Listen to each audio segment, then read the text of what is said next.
Hello दोस्तों, नमस्कार। सुबह सुबह का प्यार भरा नमस्कार। राधे राधे, जय श्री कृष्णा, राम राम। दोस्तों मैं हरीश कुमार आपके अपने YouTube channel HR study point पर आपका हार्दिक स्वागत करता हूं, वेलकम करता हूं, अभिनंदन करता हूं, इस्तकबाल करता हूं। दोस्तों अपना जो टॉपिक चल रहा था वो था न्यूट्रिशन का। पोषण नाम का टॉपिक अपन इस यूट्यूब चैनल पर पढ़ रहे थे और उसमें से जो संतुलित भोजन की बात करें या फिर मुख्य पोषण की अपन बात करें तो उसके 6 जो मुख्य अवयव मैंने आप लोगों को बताए थे, जैसा कि आपको याद हो चुके हैं। कार्बोहाइड्रेट, वसा, प्रोटीन, विटामिन, मिनरल्स और आपका वाटर, जल। इनमें से 3 जो मुख्य न्यूट्रिएंट थे वो अपन पढ़ चुके हैं, कार्बोहाइड्रेट, वसा और प्रोटीन। और साथियों आज मैं लेकर के आ रहा हूँ आप लोगों के सामने कॉम्पिटिटिव एग्जाम का सबसे इम्पोर्टेंट पॉइंट, वो है आपका विटामिन। दोस्तों आपको पता है कि चाहे राजस्थान पुलिस का पेपर हो, चाहे आपकी एलडीसी हो, चाहे आपकी आरआरबी एनटीपीसी हो, चाहे आपका पटवार हो, चाहे आपकी रीट एग्जाम हो, यहाँ से एग्जाम में 101% क्वेश्चन पूछे जाते हैं। तो आपको विटामिन का टॉपिक बहुत अच्छी तरीके से क्लियर करना है। लेकर के चलते हैं अपने विटामिन को, तो ध्यान से सुनते जाना। दोस्तों विटामिन की अपन बात करें तो विटामिन की खोज करने वाला जो वैज्ञानिक था, विटामिन के खोजकर्ता, और विटामिन की खोज किस वैज्ञानिक ने की थी, तो साथियों यहाँ पर बहुत सारे किताबों के अंदर भी आपको संशय मिलेगा। मैं आपको आज क्लियर कट करके बता देता हूँ। विटामिन की खोज करने वाले साइंटिस्ट थे ल्यूनीन, और ल्यूनीन नाम के साइंटिस्ट ने विटामिन की खोज की थी 1881 में। 1881 में ल्यूनीन नामक वैज्ञानिक ने विटामिन की खोज की थी। आपको ये क्वेश्चन अच्छी तरीके से याद रखना है। ऑप्शन के अकॉर्डिंग किस किस प्रकार की क्वेश्चन यहाँ से टाइप हो सकते हैं उनके ऊपर चर्चा करेंगे। फिर बात करते हैं तो नेक्स्ट क्वेश्चन आपका जुड़ता है, विटामिन शब्द का प्रयोग सबसे पहले किसने किया। आपसे क्वेश्चन 2 टाइप से पूछा जा सकता है। विटामिन नाम किसने दिया, विटामिन नाम किसने दिया, या फिर विटामिन शब्द का प्रयोग सबसे पहले किस वैज्ञानिक ने किया। तो आपको दोस्तों वैज्ञानिक का नाम याद रखना है फंक, और फंक ने विटामिन शब्द कब दिया था, 1911 में दिया था। कब दिया था, 1911 में। इसके अलावा अपन बात करें तो विटामिन का विस्तृत अध्ययन करने वाले साइंटिस्ट कौन थे। विटामिन का विस्तृत अध्ययन, या फिर आपसे प्रश्न पूछा जा सकता है विटामिन सिद्धांत किस वैज्ञानिक ने प्रस्तुत किया था। विटामिन सिद्धांत, अंग्रेजी में इसको कहा जाता है विटामिन थ्योरी। और यदि ऐसा क्वेश्चन आपके सामने कभी पुटअप होता है तो आपको इसका उत्तर याद रखना है दोस्तों, हॉपकिंस। कौन सा साइंटिस्ट याद रखना है, हॉपकिंस। और हॉपकिंस ने 1912 में विटामिन थ्योरी दी थी। साथियों यहाँ से एग्जाम में बार बार क्वेश्चन अलग अलग तरीके से पूछे जा सकते हैं। आपके सामने यदि क्वेश्चन पूछा गया कि विटामिन की खोज किस वैज्ञानिक ने की, और वहां पर आपको ल्यूनीन भी मिल गया, हॉपकिंस भी मिल गया और फंक भी मिल गया, तो आपको ऑप्शन राइट कौन सा करना है, ल्यूनीन करना है। कौन सा करना है, ल्यूनीन। यदि ऑप्शन में आपके पास ल्यूनीन नहीं है तो फिर आपको विटामिन के खोजकर्ता किसको मानना है, हॉपकिंस को मानना है। और विटामिन शब्द जो आपका दिया हुआ है वो किसका दिया हुआ है, वो आपके फंक का दिया हुआ है 1911 में। फिर बात करते हैं तो विटामिन का अध्ययन विज्ञान की जिस शाखा में किया जाता है, स्टडी ऑफ विटामिन्स, विटामिन्स का अध्ययन विज्ञान की जिस शाखा में किया जाता है उसे कहा जाता है दोस्तों विटामिनोलॉजी। विटामिनोलॉजी मतलब विज्ञान की जिस शाखा में विटामिन्स का अध्ययन किया जाता है उसको विटामिनोलॉजी के नाम से जानते हैं। तो ये 4 इंपॉर्टेंट क्वेश्चन आपके आ चुके हैं। एक बार फिर इनको रिपीट करते हैं। विटामिन की खोज करने वाले वैज्ञानिक थे ल्यूनीन 1881। विटामिन शब्द का प्रयोग सबसे पहले किसने किया, या फिर विटामिन नाम सबसे पहले किसने दिया, तो आपका उत्तर होगा फंक 1911। और यदि विटामिन का विस्तृत अध्ययन आपसे पूछ लिया जाए, विटामिन थ्योरी किसने दी थी, तो आपका उत्तर होगा साथियों हॉपकिंस 1911। 12 और विटामिन का अध्ययन विज्ञान की कौन सी शाखा में करते हैं? विटामिनोलॉजी में करते हैं। साथियों नेक्स्ट पॉइंट की अपन बात करें तो विटामिन अपने शरीर में क्या कार्य संपन्न करते हैं, बहुत बड़ा इंपॉर्टेंट पॉइंट है। तो बात करते हैं अपने विटामिन की। तो विटामिन ध्यान से सुना दोस्तों, संतुलित भोजन में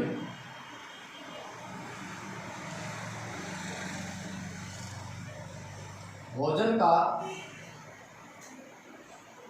मुख्य पोषक तत्व भी है और ये मुख्य पोषक तत्व क्या है? तो ये एक ऐसा कार्बनिक यौगिक होते हैं, विटामिन्स ऐसे कार्बनिक यौगिक होते हैं जिनकी अल्प मात्रा अपने भोजन में प्रतिदिन जरूरी है। भोजन में प्रतिदिन आवश्यक होती है, मतलब आपको विटामिन्स पर डे खाने जरूरी हैं। कौन से पदार्थों के अंदर किस प्रकार का विटामिन उपस्थित होता है ये अपने इसी टॉपिक के अंतर्गत चर्चा करेंगे।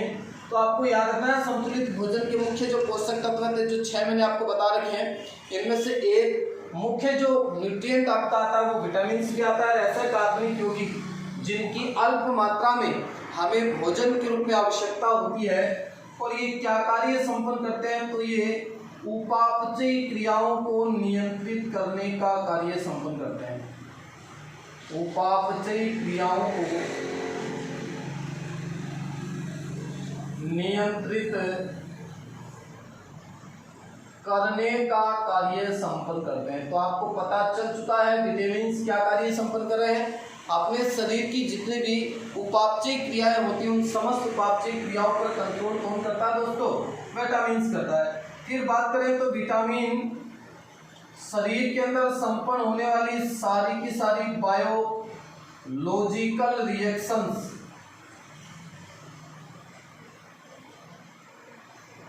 मतलब मैं आपसे बात करूं जैव रासायनिक अभिक्रियाओं को भी नियंत्रित करने का कार्य संपन्न करते हैं। अपने शरीर के अंदर जितनी भी बायोलॉजिकल रिएक्शन संपन्न होती है, जैसे मैं बात करता हूँ पाचन की, श्वसन की, रक्त परिसंचरण की, हृदय का धड़कना इत्यादि जितने भी बायोलॉजिकल रिएक्शन संपन्न होती हैं, उन सारी की सारी बायोलॉजिकल रिएक्शंस पर कंट्रोल करने का काम किसका है? विटामिन का है। यदि आपके संतुलित भोजन में विटामिन आपके आवश्यक मात्रा में यदि भोजन के रूप में ग्रहण नहीं किया जा रहा है तो उपापचयी क्रियाओं की दर कम हो जाएगी, बायोलॉजिकल रिएक्शंस कम हो जाएंगी, जिनकी वजह से अपने शरीर में विभिन्न प्रकार के रोग या फिर बीमारियां उत्पन्न होने लगती हैं। तो सीधी सीधी बात आपको ये याद रखनी है कि अपने संतुलित भोजन में विटामिन्स हमें खाने बहुत जरूरी हैं। यदि विटामिन्स प्रचुर मात्रा में अपन नहीं खा पाएंगे तो अपने शरीर के अंदर विभिन्न प्रकार के रोग पैदा हो जाएंगे। जैसा कि आप जानते हैं विटामिन ए की कमी से रतौंधी होता है, विटामिन बी की कमी से बेदी होता है, vitamin C scurvy, vitamin D rickets, vitamin E की कमी से नपुंसकता या बंधता पैदा होती है और विटामिन के की कमी से रक्त का थक्का नहीं बन पाता है। तो आपको प्रॉपर वे के अंदर विटामिन खाने बहुत जरूरी है। यदि आपकी बॉडी के अंदर इन विटामिन की कमी होगी तो विभिन्न प्रकार के रोगों की शिकार अपन हो सकते हैं। देखो साथियों नेक्स्ट पॉइंट की यदि बात करें तो 2 क्वेश्चन यहाँ से और ज़्यादा इंपॉर्टेंट निकल कर के आते हैं आपके, और वो क्वेश्चन क्या है? मैंने आपको बताया था कि 1 ग्राम कार्बोहाइड्रेट के पूर्ण ऑक्सीकरण से 4.2 किलो कैलोरी ऊर्जा मिलती है। 1 ग्राम वसा के पूर्ण ऑक्सीकरण से 9.2 किलो कैलोरी ऊर्जा मिलती है और 1 ग्राम प्रोटीन के पूर्ण ऑक्सीकरण से 5.65 किलो कैलोरी ऊर्जा प्राप्त होती है। लेकिन विशेष पॉइंट आपको यहाँ याद रखना है, विटामिन्स आप कितने भी खा लो, विटामिन्स आप कितने भी खा लो, लेकिन विटामिन से हमें कोई ऊर्जा प्राप्त नहीं होती है। बहुत ही इंपॉर्टेंट पॉइंट है। आपसे एग्जाम में प्रश्न पूछा जाता है कि संतुलित भोजन का वह मुख्य घटक, संतुलित भोजन का वह मुख्य घटक जिससे किसी प्रकार की कोई ऊर्जा प्राप्त नहीं होती है। तो आपको उत्तर दोस्तों याद रखना है विटामिन, क्योंकि विटामिन से हमें कोई ऊर्जा प्राप्त नहीं होती है। लेकिन याद रखना दोस्तों, विटामिन स्वास्थ्य नियंत्रक होते हैं। विटामिन को क्या कहा जाता है? स्वास्थ्य नियंत्रक कहा जाता है, क्योंकि यदि विटामिन की कमी अपने शरीर में हो गई तो विभिन्न प्रकार के रोग उत्पन्न हो जाएंगे। तो आपसे प्रश्न पूछा जा सकता है, स्वास्थ्य नियंत्रक किस संतुलित भोजन के किस अवयव को कहा जाता है? तो आपका उत्तर क्या हो जाएगा? विटामिन हो जाएगा। फिर और एक इम्पोर्टेंट पॉइंट की बात करते हैं, तो विटामिन का अपने शरीर में डाइजेशन भी नहीं होता है। विटामिन का शरीर में क्या नहीं होता है दोस्तों? पाचन भी नहीं होता है। अब पाचन नहीं होगा तो आपको पता है ऊर्जा भी प्राप्त नहीं होगी, क्योंकि जैसा ही अपन भोजन खाते हैं, भोजन का पाचन होगा, पाचन के बाद उसका अवशोषण होगा, तब जाकर के अपन को एनर्जी प्राप्त हो पाती है। लेकिन यहाँ विटामिन का शरीर में डाइजेशन नहीं हो रहा है, तो आपको याद रखना है पाचन नहीं होगा। लेकिन विशेष पॉइंट भी आपको साथ में याद रखना है, छोटी आंत के द्वारा विटामिन का सीधे ही क्या कर लिया जाता है साथियों? अवशोषण कर लिया जाता है। तो आपसे ये भी प्रश्न पूछा जा सकता है कि संतुलित भोजन का वह मुख्य घटक जिसका बिना पाचन क्रिया के सीधे ही अवशोषण हो जाता है, तो भी आपका उत्तर क्या होगा? विटामिन होगा। अब देखो अपन बात करते हैं, मुख्यतः विटामिन को दो कैटेगरी में डिवाइड किया गया है। विटामिन दो कैटेगरी में डिवाइड आती हैं। जैसे मैं आपको पहले बता देता हूँ, आपके जो मेन विटामिन आते हैं, vitamin A, vitamin B, vitamin C, vitamin D, vitamin E और विटामिन ए। ये इतने सारे विटामिन आपको अच्छी तरीके से याद रखने हैं। इनके रासायनिक नाम, इनकी कमी से होने वाले रोग, टेंशन लेने की आवश्यकता नहीं, बहुत अच्छी ट्रिक के साथ मैं आप लोगों को ये अंगुलियों पे तैयार करवा दूंगा। Vitamin A, vitamin B, vitamin C, vitamin D, vitamin E और विटामिन के। तो साथियों, आपको विशेष बात यहाँ पर क्या याद रखनी है वो मैं आपसे बता रहा हूँ। विटामिन दो तरह के होते हैं, एक जल में घुलनशील विटामिन होते हैं, जल में घुलनशील विटामिन, और दूसरे विटामिन आते हैं दोस्तों वसा में घुलनशील। तो विटामिन को दो कैटेगरी में अपन काउंट करें, जल में घुलनशील और वसा में घुलनशील। आपको याद रखना है इन सारे के सारे विटामिन में से विटामिन बी और विटामिन सी, ये दो विटामिन ऐसे होते हैं साथियों जो किसमें घुलनशील होते हैं?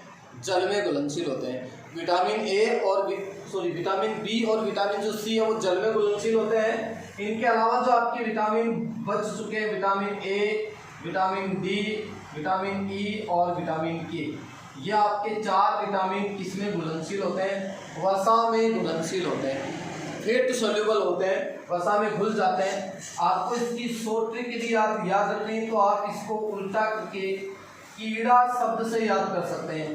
कीड़ा, देखो इसका उल्टा क्या होगा? ए डी ई के का उल्टा क्या होगा? के ई डी क्या होगा दोस्तों? कीड़ा हो गया। इसका मतलब आपको याद रखना है, कीड़ा जो है, कीड़ा नामक जो प्रोटीन है, विटामिन है, वो आपकी वसा में घुलनशील होती है, और बी और सी जो विटामिन है दोस्तों वो किसमें घुलनशील होती है? तो आपके जल में घुलनशील है। तो बार बार एग्जाम में प्रश्न पूछा जा सकता है, निम्न में से वह विटामिन जो जल में घुलनशील होता है, तो बी और सी जल में घुलनशील होते हैं, बाकी ए डी ई के किसमें घुलनशील है? तो ये आपके वसा में घुलनशील होते हैं। अब मैं आपको और विशेष पॉइंट यहाँ से बताता हूँ। विटामिन ए की खोजकर्ता की यदि बात करें तो विटामिन ए के खोजकर्ता है दोस्तों मैकुलम। अलग अलग बता रहा हूँ मैं आपको। विटामिन ए की खोज करने वाले वैज्ञानिक कौन है? मैकुलम। ठीक इसी प्रकार बात करें तो विटामिन बी की खोज करने वाले वैज्ञानिक भी कौन है? मैकुलम। विटामिन ए और विटामिन बी दोनों की खोज एक ही वैज्ञानिक के द्वारा की गई है, उनका नाम क्या है? मैकुलम। फिर बात करते हैं तो विटामिन सी की खोज करने वाले वैज्ञानिक आते हैं दोस्तों हॉलकट। कौन आते हैं? हॉलकट। विटामिन डी की खोजकर्ता की बात करें तो विटामिन डी के खोजकर्ता है साथियों हॉपकिंस। और ये क्वेश्चन एग्जाम में बहुत बार आ चुका है। विटामिन ए का पूछा जाता है, विटामिन डी का पूछा जाता है, या फिर डायरेक्टली आपसे विटामिन के खोजकर्ता का नाम भी पूछ लिया जाता है। तो विटामिन ए और विटामिन बी की खोज करने वाले साइंटिस्ट तो आते हैं आपके मैकुलम। विटामिन सी की खोज करने वाले वैज्ञानिक है हॉलकट। विटामिन बी की खोज करने वाले वैज्ञानिक आपके हॉकिंस। और फिर बात करें तो विटामिन ई की खोज करने वाले जो साइंटिस्ट हैं, या दो नाम आपको याद रखना है दोस्तों, इवांस और बायोसिक। विटामिन ई की खोज करने वाले दो वैज्ञानिक हैं, इवांस और बायोसिक। इसके अलावा बात करें विटामिन के की, तो विटामिन के की खोज करने वाले वैज्ञानिक आते हैं दोस्तों डेम और डोजी। डेम और डोजी। तो आपको अलग अलग प्रकार से यदि विटामिन के खोजकर्ता के नाम पूछ लिए जाते हैं तो भी आपको एक डाटा याद रखना है। विटामिन ए और विटामिन बी की खोज करने वाले वैज्ञानिक मैकुलम हैं। विटामिन सी की खोज करने वाले वैज्ञानिक हॉलकट हैं। विटामिन डी की खोज करने वाले वैज्ञानिक हॉकिंस हैं। ठीक इसी प्रकार विटामिन ई की खोज इवांस और बायोसिक नामक वैज्ञानिक ने की थी, और विटामिन के की खोज किसने की दोस्तों, डेम और डोजी ने की है।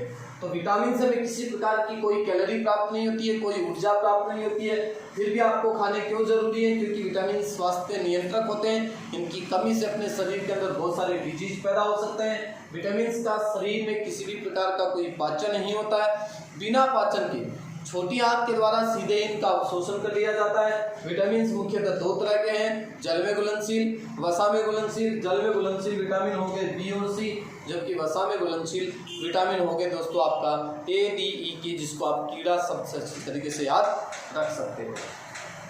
और अधिक क्वेश्चनों की अपन बात करते हैं तो ध्यान से सुनते जाना, क्योंकि विटामिन के क्वेश्चन एक एक लाइन के हैं, बहुत इंपॉर्टेंट आप लोगों के लिए साबित हो सकते हैं। अब देखो अपन बात करते हैं विटामिन। तो विटामिन की भी बात की जाए तो मनुष्य के शरीर में विटामिन का संश्लेषण नहीं होता है।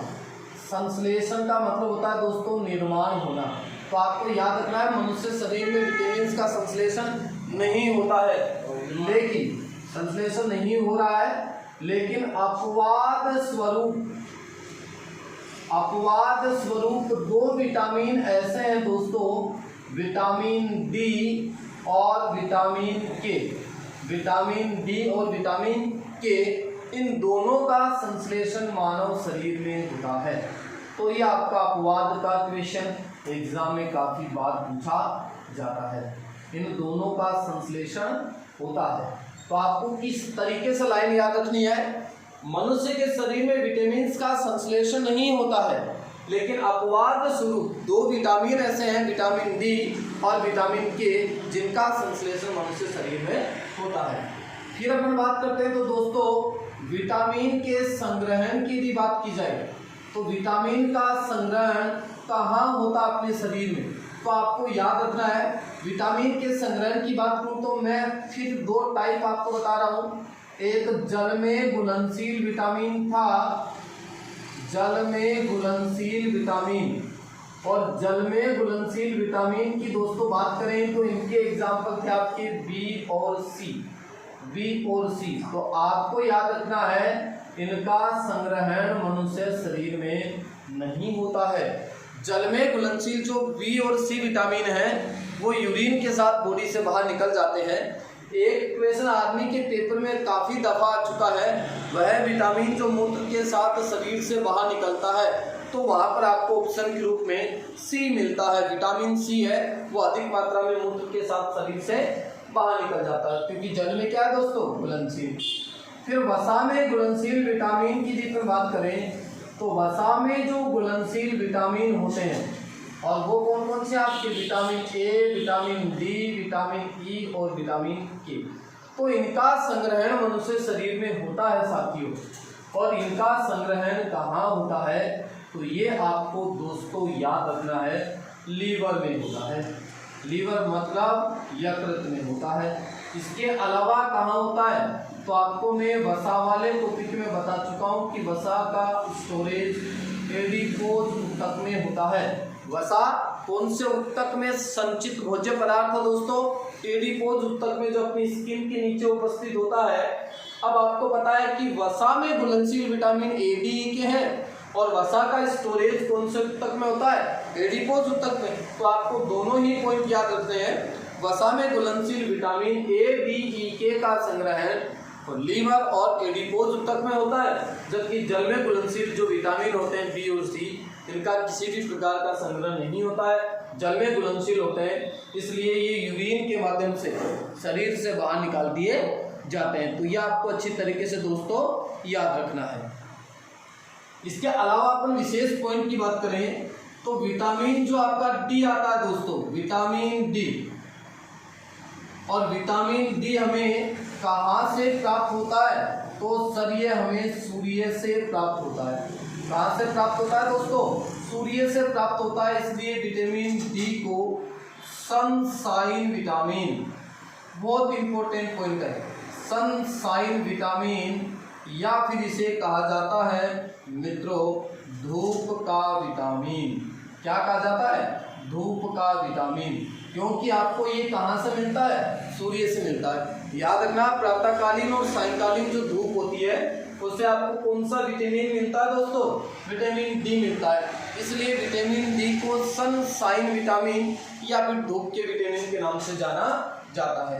इसके अलावा एक और इम्पोर्टेंट क्वेश्चन मैं आपको बता रहा हूँ, विटामिन B12 है, विटामिन B12 है, जिसका रासायनिक नाम आता है दोस्तों साइनोकोबालामीन, साइनोकोबालामीन। ये एकमात्र ऐसा विटामिन है, एकमात्र ऐसा विटामिन है जिसके अंदर कोबाल्ट धातु उपस्थित होती है। बहुत ज़्यादा इम्पोर्टेंट पॉइंट है, तो आपसे प्रश्न पूछा जा सकता है कोबाल्ट धातु किस विटामिन में उपस्थित होती है? तो आपका उत्तर होगा विटामिन B12। B12 का रासायनिक नाम क्या है? तो आपका उत्तर होगा साइनोकोबालामीन। या फिर आपसे पूछा जा सकता है ऐसा कौन सा विटामिन है जिसमें कोबाल्ट धातु उपस्थित होती है? तो आपका उत्तर होगा दोस्तों विटामिन B12। तो ये दोनों क्वेश्चन भी आपके लिए इम्पोर्टेंट है। विटामिन डी सूर्य से प्राप्त होता है, इसलिए इसको धूप का विटामिन या सनशाइन विटामिन कहा जाता है, जबकि विटामिन B12 जिसका केमिकल जो नेम होता है वो साइनोकोबालामीन होता है, और इसके अंतर्गत कोबाल्ट धातु तत्व उपस्थित होता है। एकमात्र विटामिन ऐसा है जिसके अंदर कोई धातु उपस्थित होती है। फिर और 2-3 पॉइंटों की अपन बात करते हैं, तो ध्यान से सुनना। आपसे पेपर में पूछा जा सकता है सबसे पहले कौन सा विटामिन ज्ञात किया गया था? तो आपको याद रखना है दोस्तों, सबसे पहले क्वेश्चन आपके सामने लिख रहा हूं, सर्वप्रथम ज्ञात विटामिन, सर्वप्रथम ज्ञात विटामिन, तो आपका उत्तर आएगा विटामिन सी, विटामिन सी। सबसे पहले कौन सा विटामिन ज्ञात हुआ था? विटामिन सी विटामिन को सबसे पहले ज्ञात किया गया था। फिर बात करते हैं सर्वप्रथम आश्वित या निष्कर्षित किया गया विटामिन, आश्वित या निष्कर्षित किया गया विटामिन, तो आपका उत्तर आएगा दोस्तों विटामिन बी। सबसे पहले ज्ञात विटामिन तो कौन सा है? विटामिन सी, और सबसे पहले आश्रित या निष्कर्षित विटामिन कौन सा हो गया? तो उत्तर हो गया दोस्तों आपका विटामिन बी। इसके अलावा बात करें तो पूछा जा सकता है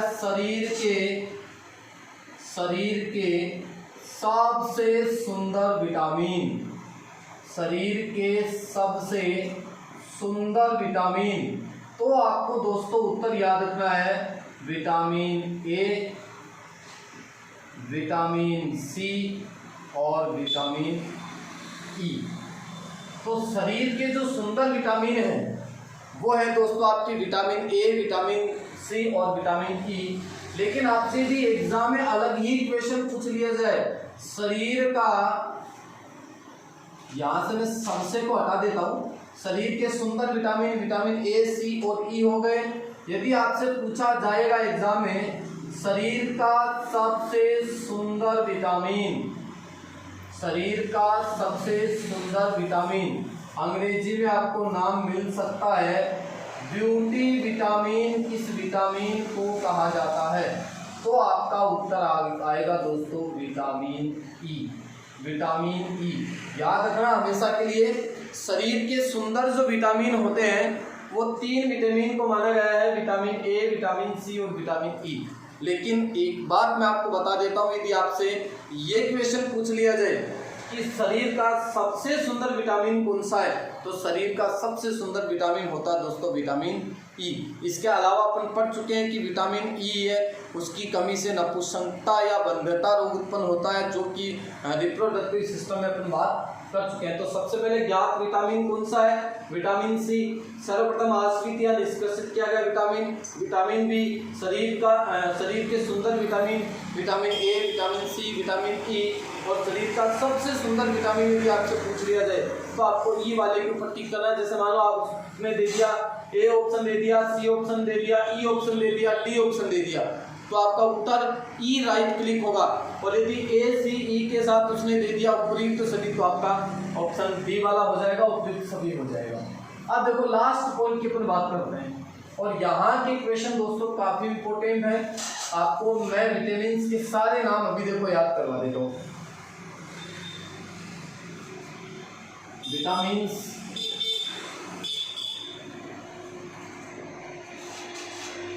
के रासायनिक नाम।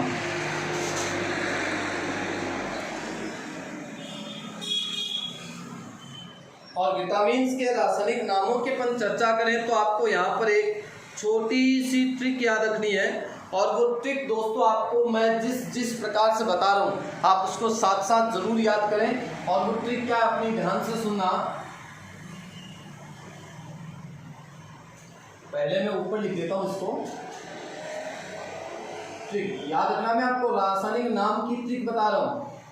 रथ में रानी परी को एक टॉफी दो, यह आपकी ट्रिक है। विटामिन के जो भी आपके रासायनिक नाम है वो सारे के सारे इसके अंतर्गत आ जाएंगे। रथ में रानी परी को एक टॉफी दो, मतलब रथ में कौन बैठी हुई है? रानी परी बैठी हुई है। और रानी परी को आपको क्या देना है? एक टॉफी देनी है। दे सकते हो ना, या फिर ले ही सकते हो टॉफी किसी से। तो आपको जो रथ में रानी परी बैठी हुई है उसको क्या देना है? एक टॉफी देनी है। अब देखो अपन इसकी बात करते हैं। याद रखना, यहाँ से मैं आपको बहुत अच्छी बातें बताऊंगा। रथ में आपका कोड वर्ड रहेगा रानी, फिर आपको एक साथ लिखना है परी, फिर आएगा आपका को, ए तो सी, और दो आपका यहाँ फिर कोड वर्ड है, इसको आपको काम नहीं करना है। तो रथ में रानी परी बैठी हुई है और रानी परी को आपको क्या देना है? टॉफी देनी है। ध्यान से सुना दोस्तों। इसके साथ में आपको एक और क्रम बता रहा हूँ, वो भी आपको विशेष याद रखना है। Vitamin A, vitamin B1, vitamin B2, vitamin B3, vitamin B6, vitamin B12, vitamin C, vitamin D, vitamin E और विटामिन डी। ये क्रम भी साथियों आपको याद रखना है। अब देखो, आप देख रहे हैं कि यहाँ पर 2 विटामिन बच चुके हैं। विटामिन B5 बच चुका है, विटामिन B7 बच चुका है। इनके नाम मैं आपको अलग से बता दूंगा क्योंकि उनको ट्रिक में शामिल करते हैं तो ट्रिक अच्छी तरीके से बन नहीं पाती है। तो आपको याद रखना है, रथ में रानी परी को एक टॉफी दो। तो र का मतलब विटामिन ए का जो रासायनिक नाम है वो R4 हो गया दोस्तों, रेटिनोल। R4 क्या हो गया? रेटिनोल। थ का मतलब हो गया दोस्तों थायमीन, थायमीन। रा का मतलब हो गया राइबोफ्लेविन, राइबोफ्लेविन। विटामिन B12 का रासायनिक नाम क्या है? राइबोफ्लेविन। फिर बात करते हैं नी, तो नी फोर हो गया नियासिन, जो किसका नाम है दोस्तों? विटामिन B3 का नाम है। एक बात मैं आपको यहाँ से क्लियर करता हूँ, पहले विटामिन B3 का नाम हुआ करता था पेंटाथोनिक एसिड, पेंटाथोनिक एसिड। और विटामिन B5 का नाम हुआ करता था नियासिन, नियासिन। लेकिन आज की NCERT के डाटा यदि आप पढ़ते हो तो आपको ये नाम उल्टे मिलेंगे दोस्तों। याद रखना, नियासिन जो नाम है वो किसका हो चुका है? विटामिन B3 का हो चुका है। विटामिन B3 का नाम क्या हो चुका है? नियासिन। और पेंटाथोनिक जो नाम है वो किसका हो चुका है? विटामिन B5 का हो चुका है। आपको अच्छी तरीके से इन बातों को याद रखना है। परी का मतलब है दोस्तों पायरिडॉक्सिन, पायरिडॉक्सिन। को का मतलब हो गया आपका कोबालामीन, कोबालामीन। और कोबालामीन के पहले आपको क्या नाम लगाना है? साइनोकोबालामीन विटामिन B12 का नाम हो गया। ए का मतलब हो गया एस्कोर्बिक एसिड, एस्कोर्बिक एसिड। कै का मतलब हो गया कैल्सीफेरोल, कैल्सीफेरोल। तो का मतलब हो गया टोकोफेरोल, टोकोफेरोल। और थी का मतलब हो गया फिलोक्विनोन, फिलोक्विनोन। तो ये आपके दोस्तों विटामिन के रासायनिक नाम हो चुके हैं। विटामिन B5 आ चुका है। विटामिन B7 का यदि आपको नाम याद रखना है तो उसका नाम होता है दोस्तों बायोटीन। विटामिन B7 का नाम क्या होता है? बायोटीन होता है। तो ये आपके विटामिन के रासायनिक नाम की ट्रिक है जो आपको अच्छी तरीके से याद रखनी है। तो ट्रिक आपकी चल रही है, रथ में रानी परी को एक टॉफी दो।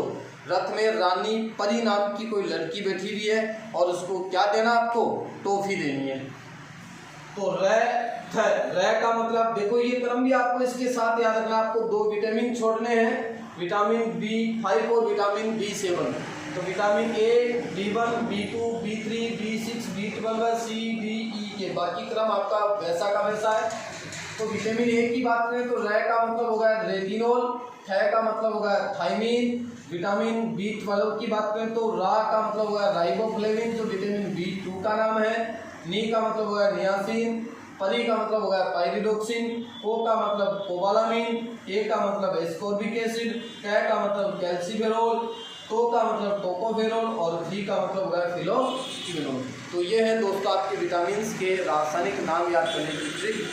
उम्मीद करता हूँ कि दोस्तों आपको ये टॉपिक अच्छी तरीके से समझ में आ रहा होगा। और यदि आपको अच्छी तरीके से समझ में आए तो आप लाइक करें और वीडियो को ज़्यादा से ज़्यादा शेयर करें। और आपको एक विशेष बात मैं और बता देता हूं, जैसा कि आप देख रहे हैं कि पिछले 3 दिनों से करंट जीके की क्लास भी इस HR स्टडी पॉइंट चैनल पर स्टार्ट की जा चुकी है। और दोस्तों आपके जो कमेंट्स, आपके जो व्यू और आपके जो लाइक सर को मिल रहे हैं, सर उससे काफ़ी उत्साहित हैं और वो बार आपको धन्यवाद ज्ञापित करें कि ऐसे बच्चे मेरी ज़िंदगी में बार आएँ और आप उस जीके के करंट जीके के जो टॉपिक, जो वीडियो आपके सामने डाले जा रहे हैं उनको आप देखें, उनके नोट्स बनाएं, क्योंकि सर आपके लिए बहुत ज़्यादा मेहनत करने में लगे हुए हैं। तो दोस्तों आप चैनल्स को ज़्यादा से ज़्यादा लाइक करें, शेयर करें, सब्सक्राइब करें। जय हिंद, जय भारत।